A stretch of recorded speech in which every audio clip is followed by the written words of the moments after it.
दोस्तों, अगर आप भी सलमान अली आगा को एक बेहतरीन बल्लेबाज मानते हैं तो वीडियो को लाइक कर दीजिए। जी हाँ दोस्तों, सलमान अली आगा ने यहाँ पर तारीख रकम कर दी है और बता दिया है उन सब को जो कि यहाँ पर गलत बंदों को सपोर्ट करने में लगे हुए हैं। जी हाँ दोस्तों, कि यहाँ पर बता दिया है कि पाकिस्तान टीम के लिए कैसे लड़ा जाता है और खड़ा जाता है। जी हाँ दोस्तों, उस वक्त यहाँ पर पाकिस्तान टीम को जब ज़रूरत थी तब कोई नहीं खड़ा हुआ और सलमान अली आगा ने ऐसी बैटिंग कर दिखाई जो कि आप लोगों ने देखी भी नहीं होगी। जी हाँ दोस्तों, यहाँ पर श्रीलंका के बॉलरों को ऐसे धोया गया है, ऐसे यहाँ पर उनकी धुलाई की गई है जो कि यहाँ पर वो याद रखेंगे और कौन से बड़े बड़े रिकॉर्ड्स यहाँ पर बना डाले हैं सलमान अली आगा ने एक ही मैच के अंदर, और कैसे यहाँ पर पाकिस्तान टीम की इज्जत रखी और हारा हुआ मैच पाकिस्तान टीम को जितवा कर रख दिया। और आइए जानते हैं किस तरीके से आगा सलमान ने अपनी तारीखी यहाँ पर सेंचुरी बनाई है।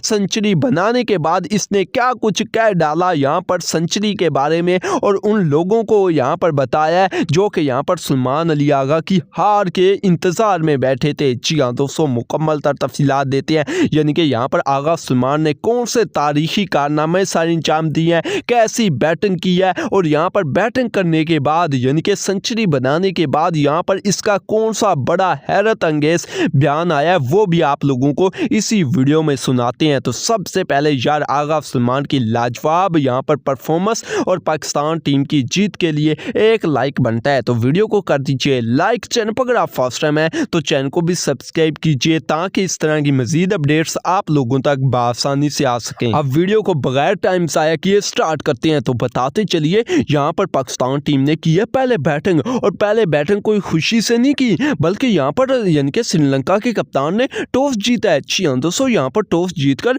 उस भाई साहब ने चालाकी दिखाई है और चालाकी कहीं हद तक यहाँ पर यानी कि दुरुस्त साबित हुई है। अगर यहाँ पर आगा सलमान और यानी कि यहाँ पर हुसैन तलत बीच में ना अटकते और उन लोगों को उनकी औकात ना दिखाते तो भाई साहब यहाँ पर बाबर आजम रिजवान दूसरे खिलाड़ियों को वो औकात दिखा चुके थे। आइए जानते हैं किस तरीके से दिखा चुके थे। तो बताते चलिए, यहाँ पर साइम अयूब और फ़खर जमान मैदान में उतरते हैं, लेकिन भाई साहब अब साइम अयूब भाई साहब वही यानी कि पिछला काम दोहराने लगा है, यानी कि जिस तरीके से यानी कि ये आउट हुआ है, यानी कि इसे एक मौका मिल चुका था जो कि LBW का है, इसके बावजूद यानी कि दूसरी बार ये फिर नाकाम हुआ और यहाँ पर विकेट गंवा गया। पिछले मैचों में ये ज़बरदस्त बैटिंग कर आया है लेकिन इस मैच में नहीं कर पाया बेचारा। यहाँ पर साइम अयूब ने 14 बॉलें खेली हैं, 6 रन बनाए हैं, चलो जी ये आउट हो गया। उसके बाद यहाँ पर यानी कि देखे फ़खर और यहाँ पर बाबर आजम, मुझे बताएं इन पर कौन सा प्रेशर है, यानी कि मुझे समझ नहीं आती कि ये पता नहीं किस चीज़ का प्रेशर लेकर बैठे हैं। अब कहेंगे कुछ लोग यहाँ पर आकर कहेंगे कि भाई साहब आप चेस करने जा रहे हो, आप 400 का चेस करने जा रहे हो, जो आप पर इनके प्रेशर है। मुझे समझ से काम बाहर है जो यहाँ पर नीचे आकर बकवास करते हैं कि भाई साहब इन पर प्रेशर था। बता तो सही यार, प्रेशर किस चीज़ का था? प्रेशर असल आगा सलमान पर था जो कि भाई साहब आपके 4 आउट हो चुके थे, 100 रन भी नहीं बने। आगा सलमान पर था, हुसैन तलत पर था, उन पर प्रेशर था जो कि भाई साहब ये दुम दबाकर भाग चुके थे, 100 रन भी नहीं बने थे। इसके बावजूद भाई साहब उन लोगों ने बनाई है और बताया है कि भाई साहब इस तरीके से लड़ा जाता है। अब बाबर आजम ने क्या किया है मैं बताता हूँ। 51 बॉलें खेली हैं, 3 चौके लगाए हैं और 29 रन बनाए हैं, यानी कि 55 के स्ट्राइक रेट से। पता नहीं कब चलेगा, मुझे तो समझ नहीं आती। अब इस तरह के यानी कि खिलाड़ियों को ये यानी कि बार बार मौके दे रही हैं। एक आधा मैच यार बिठा दें इन लोगों को, यानी कि सुकून करने दें, उसके बाद टीम में शामिल करें। अब नसीम शाह को रेस्ट दिया है, दोबारा शामिल किया है। भाई साहब उसे पता चल गया कि भाई साहब अगर मैं परफॉर्म नहीं करूंगा तो मेरे साथ क्या हो सकता है, यानी कि ये चीज़ें वो होती हैं जो कि बतानी पड़ती हैं। अब बाबर आजम ने यहाँ पर यानी कि 29 रन बनाए हैं, फ़खर जमान ने बनाए हैं 32 रन और भाई साहब ये भी 55 बॉलें खेल गया है, यानी कि इसका भी स्ट्राइक रेट कोई ज़्यादा नहीं है, इसका 56 का है, बाबर का यहाँ पर 55 का है। उसके बाद अगले नंबर की बात की जाए, रिजवान भी भाई साहब कुछ नहीं कर पाया। अब देखें यहाँ पर हसीबुल्ला खान को ऐड करना बनता था, यानी कि मेरे ख्याल के मुताबिक वो कब तक बेंच पर बैठे रहेगा। मोहम्मद रिजवान नो डाउट अच्छा यहाँ पर विकेट कीपर बैट्समैन है, लेकिन यार एक आधा मैच तो दे दें, वो बेचारा भी तो पाकिस्तानी है। खैर यहाँ पर रिजवान ने बनाए हैं 5 रन।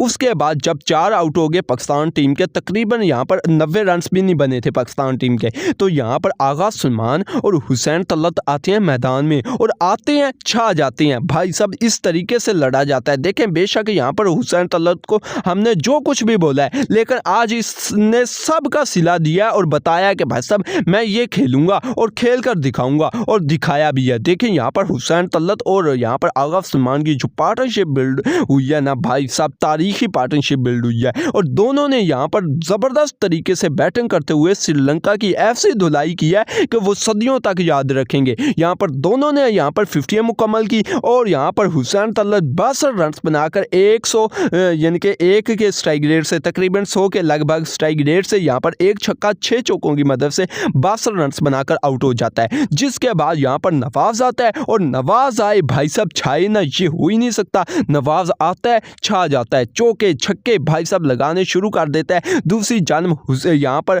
आगा सलमान क्रीज पर मौजूद होता है, उसने भी ज़बरदस्त 2 चौके लगाए और यहाँ पर सिंगल लिया, यानी कि यहाँ पर अपनी सेंचुरी मुकम्मल की, तारीखी सेंचुरी मुकम्मल किया, और दूसरी ओडियाई यहाँ पर सेंचुरी बनाई है। और मैं यहाँ पर बताता हूँ स्ट्राइक रेट क्या है, 120 का स्ट्राइक रेट है। जो कि बातें होती हैं, आगा सलमान का स्ट्राइक रेट नहीं बेहतर भाई साहब, वनडे टीम के अंदर ना इस जैसा खिलाड़ी हो ही नहीं सकता, और ये बात कई बार साबित हो चुकी है। देखें अब कंसिस्टेंसी से परफॉर्मेंस दे रहा है, ना सिर्फ ओडीआई बल्कि टेस्ट के अंदर भी। T20 की खैर यहाँ पर बात ना करें। अब यहाँ पर इसने ज़बरदस्त बैटिंग किया, और इसके अलावा यहाँ पर नवाज ने आकर लास्ट में क्या ज़बरदस्त बैटिंग किया, वो भी लाजवाब है। इसने 1 छक्का लगाया, 5 चौके लगाए हैं। नवाज ने 36 रन नवाज ने बना दिए, और 300 रन का टारगेट दिया पाकिस्तान टीम ने। और उसके बाद जो पाकिस्तान टीम की बॉलिंग हुई है वो भी तारीखी है। अब देखें यहाँ पर शुरू में बॉलिंग बहुत ज़बरदस्त नहीं हुई, लेकिन उसके बाद यानी कि दरमियान में जाकर बॉलिंग अच्छी होगी। वो कैसे, वो ऐसे कि यहाँ पर हारिस रऊफ ले गया 4 विकेटें, और विकेटें भी मेन ले गया। उसके बाद यहाँ पर फ़हीम अशरफ विकेटें ले गया 2, और विकेटें भी अच्छी खासी ले गया। और इसके अलावा इकोनॉमी रेट यहाँ पर जो फ़हीम अशरफ का है वो सबसे बढ़िया है, वो कौन क्या है, वो यहाँ पर 4 का है, और सबसे कम यहाँ पर फ़हीम अशरफ का है। इसके अलावा नवाज भी 1 विकेट ले गया। और यहाँ पर आप लोगों को बताते चलिए, सेकंड लास्ट जो ओवर था ना, वो नसीम शाह ने मैच विनिंग ओवर यहाँ पर फेंका है, और उसके अंदर 1 विकेट भी लिया। टोटली यहाँ पर 2 विकेटें ली हैं। 10 ओवरों के अंदर यहाँ पर नसीम शाह ने 5 के इकोनॉमी रेट से 55 रन लिए हैं। बेशक पहले ओवर में इसकी धुलाई हुई है, पहले दूसरे ओवर में, लेकिन लास्ट ओवर में, सेकंड लास्ट ओवर में यहाँ पर ना इस बंदे ने यानी कि 49वें ओवर में क्या ज़बरदस्त यहाँ पर बॉलिंग किया है। उस ओवर के अंदर मेरे ख्याल के मुताबिक 3 से 4 रन दिए हैं, जहाँ पर यानी कि मैच बदल सकता था। अगर 10 रन भी बन जाते भाई साहब, मुझे नहीं लगता कि हुसैन तलत डिफेंड कर पाया, क्योंकि हुसैन तलत ने लास्ट वाला ओवर फेंका, उसमें 14 रन दे दिए। यहाँ पर 2 चौके लग गए, और यहाँ पर वाइटें भी 2-3 फेंकती, लेकिन उसके बाद 6 रन से पाकिस्तान टीम ने मैच जीत लिया। यानी कि यहाँ पर जब लास्ट की 2 बॉलों पर 9 रन चाहिए थे, तो वो बॉल जो यानी कि इसने डॉट फेंकी है ना, उसने काफ़ी ज़्यादा मदद दी है, और पाकिस्तान टीम ने इस मैच को अपने नाम कर लिया है। आगा सलमान ने यह बयान दिया है कि भाई साहब अब आप लोग मेरी जो परफॉर्मेंस है ना, टेस्ट में भी देख ली, ओडीआई में भी देख ली, अब T20 में देखना, तीनों फॉर्मेट में इसी तरीके से परफॉर्म करूंगा इंशाल्लाह। भाई साहब इसी तरीके से परफॉर्म करे। और आगा सलमान ने यह भी कहा है कि भाई साहब आप लोगों को मेरी परफॉर्मेंस कैसी लगी। भाई साहब मुझे तो एकदम ज़बरदस्त लगी है, आप लोगों को कैसी लगी अपनी राय नीचे कमेंट सेक्शन में ज़रूर दीजिए।